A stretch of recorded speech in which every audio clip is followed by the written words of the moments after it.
Okay, these are the parts that we're going to be using. So this is the injector harness, the original Detroit diesel injector, valve cover gasket, lower piece, and the injector hold down bolt. Now it's a good idea and a good practice to always replace your injector hold down bolt. Okay, never reuse them, throw them away, put a brand new one in there, because when you install it, you have to torque it, and then you have to give it an additional 45 or 90 degree. All right, today we're working on a 2008 Freightliner, the Series 60, EPA 07. We're going to be replacing a lower valve cover gasket. As you can see, we've got some oil leaks all the way around. Okay, we're also going to be replacing an injector number 6, located right back there, and the injector harness. Okay, what you want to do is get everything out of the way. Get the visor, wipers, get everything out of your way. It makes life a lot easier. Now, we don't have to necessarily set the timing because we're not going to be doing that. Just simply set the injector. I'll show you how to do that shortly. So again, valve cover gasket, injector number 6, main wiring harness. We got the valve cover off, the upper piece. This is a look at our Jake brakes, front, rears. All right, so what we're going to want to do now is remove your harness. There's a lot to do with this. You're going to have to remove the front Jake brakes, rear Jake brakes. You got some bolts here. Okay, and then we're going to eventually get to our valve cover, our lower. And first thing first, we're going to go and rotate the engine. This way we can go and have the number 6 injector at max height. Now you can use that with the dial indicator. You can just pretty much do it by eye. Most guys just kind of spot it by eye. So max travel. Once it gets to the top and it doesn't go anymore, but before it starts traveling south, you'll be at max. All right, let's get this thing taken apart. Now your best bet here is just to loosen everything up by hand. Get your 1/2-inch ratchet, get your sockets out, and go from there. Now each Jake brake is going to give you 3 bolts on the bottom, 3 bolts on top, and at the very rear there is a nut. A little harder to get. You're going to need a deep socket to get to that. Now keep that in mind when you're taking this apart. 3 on the bottom, 3 on the top, plus the nut on the far side. It's hidden, so make sure you get that carefully. Don't drop it. It could go on the back of the transmission and make life hard. So once you've got the Jake brake off the rear, take your rocker arm, get that out of the way. You're going to go ahead and disconnect your injector, which is just right here. This is it. Simply just plugs in. Now what makes it a little bit harder is this plug goes underneath on the belly of the injector. Okay, so because of that, it's a little hard to get to. But once you do that, there's your injector, there's your hold down clamp, there's your hold down bolt. It's a 15 millimeter. Take that out. You're going to need a little pry bar, kind of a crow's foot or whatever works for you. Anyway, pop that injector out and let's go from there.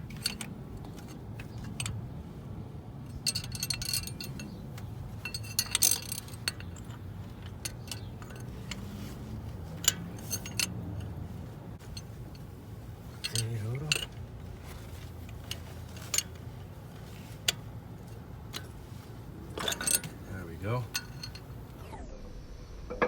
Now once you remove the injector, it's a really good idea to get a flashlight, look inside the injector cup, make sure you don't have any debris, any dirt, anything that's gonna affect your installation of the new injector.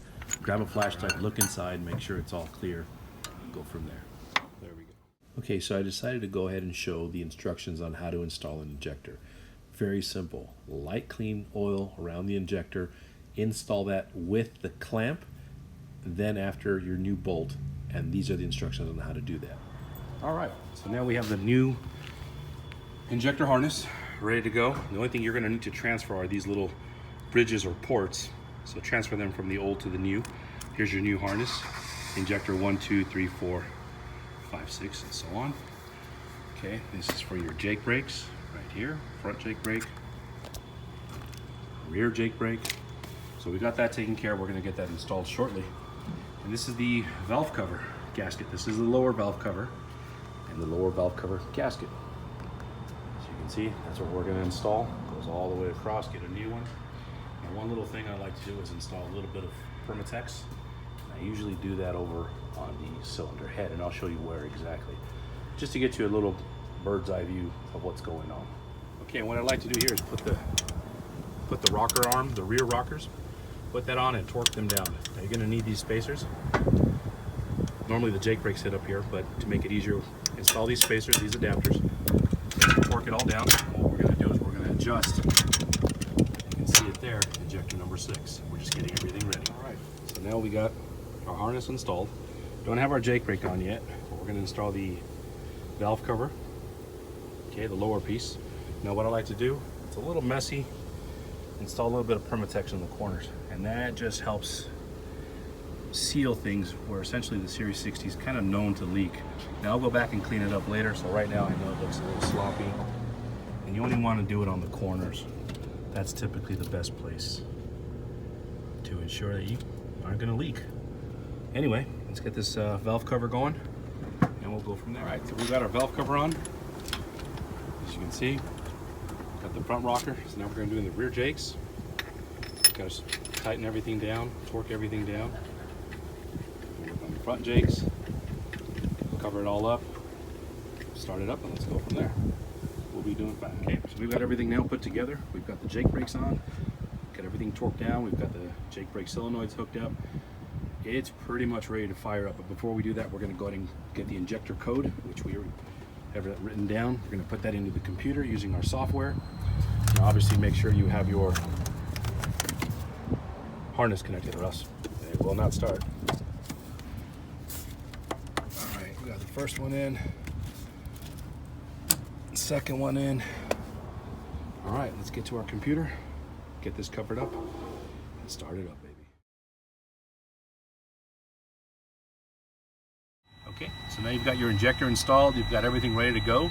But what you want to do is you want to put that injector code that is on the actual injector.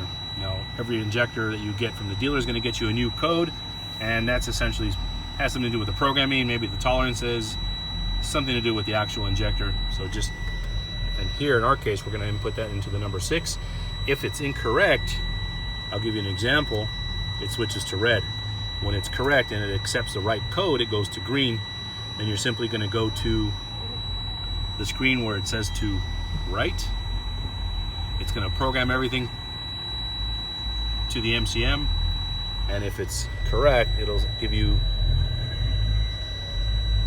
finish sending injector code. So at this point, you're ready to pretty much start up your engine, prime your fuel, start your engine, and you're ready to go.